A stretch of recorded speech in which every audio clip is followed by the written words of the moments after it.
দেখতেছে আপনি যে ইনভয়েস বেশি দিয়ে যে কিনছেন এটা অবশ্যই আপনাকে কোনো কোম্পানি ইনভয়েস ছাড়া দেয় নাই। কোম্পানি করছে 1305 কোম্পানি নিচ্ছে শিখে থেকে মাল টানি ইনভয়েস এটা না, এটাকে ইনভয়েস বুঝতে পারছি আমি আপনার কথা মানে আমি যে শিখে থেকে মাল টানি এই রেটে আমার এই মালটা দেয়। আমি তো বোঝাতে পারছি আপনাকে। মূল বিষয়টা হলো আপনি বেশি দিয়ে কিনছেন, বেশি দিয়ে যদি কিনা থাকেন আমি আপনাকে বলতেছি না আপনি এটা ডিলার পয়েন্ট, এখানে আপনার সব থাকবে। কথা কি বুঝতে পারছেন? কারণ আপনাদের যদি 14টা আউটলেট থাকে থাকতেই পারে। সবার সামনে বলে দিলাম ওটা ভুয়া ইনভয়েস বানাচ্ছে। টোটাল গ্যাস 1600 টাকায় তারা বলতেছে যে এটা আমরা আপনার যে অবস্থা আমরা যেটা বুঝতেছি 2026 সালে এরকম থাকবে, কারণ আমার এর স্থায়ী সমাধান লাগবে।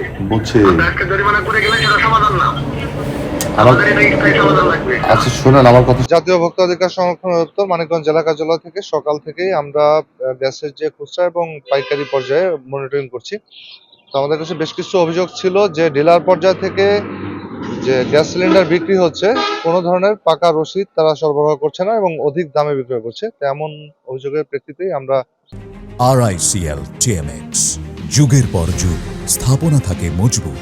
এখানে সকাল থেকেই 2-4 ডিলার পয়েন্টে অভিযান চালিয়েছি এবং এই সকল অভিযোগের সত্যতা পেয়েছি যে ডিলার পয়েন্ট থেকে যে গ্যাসটা দেখা যায় তারা কিনে নিয়ে আসছে 1290 থেকে 1300 টাকার মধ্যে কোম্পানি থেকে যে ক্রয় মূল্য, কিন্তু ডিলার পয়েন্ট থেকে সেই গ্যাসটা বিক্রি হচ্ছে বিনা রসিদে 1500 থেকে 1650 টাকা পর্যন্ত।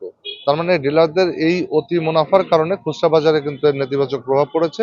যে দেখা যায় একটা সিলিন্ডার খুচরা বাজারে 1800 থেকে 2000 টাকা পর্যন্ত বিক্রি হচ্ছে এই রসিদ না দেওয়ার কারণে এবং ডিলার পয়েন্ট থেকে বেশি দাম নেওয়ার কারণে। তো আমরা এরকম অপরাধে মিলেনিয়াম ট্রেডার্স সেখানে জরিনা কলেজ রোডে এখানে আমরা ভোক্তাধিকার আইন অনুযায়ী 1 লক্ষ টাকা এবং অপর আরেকটি যে গ্যাস ডিলার পেট্রোম্যাক্সের এটা আমরা ভোক্তাধিকার আইন অনুযায়ী 50,000 টাকা, মানে মোট দুইটা প্রতিষ্ঠানকে ভোক্তাধিকার আইনে 1.5 লাখ টাকা জরিমানা করেছে এবং সতর্ক করেছি যাতে সরকার নির্ধারিত দামে তারা এই গ্যাস আজকে থেকে এটা বিক্রয় শুরু করেন।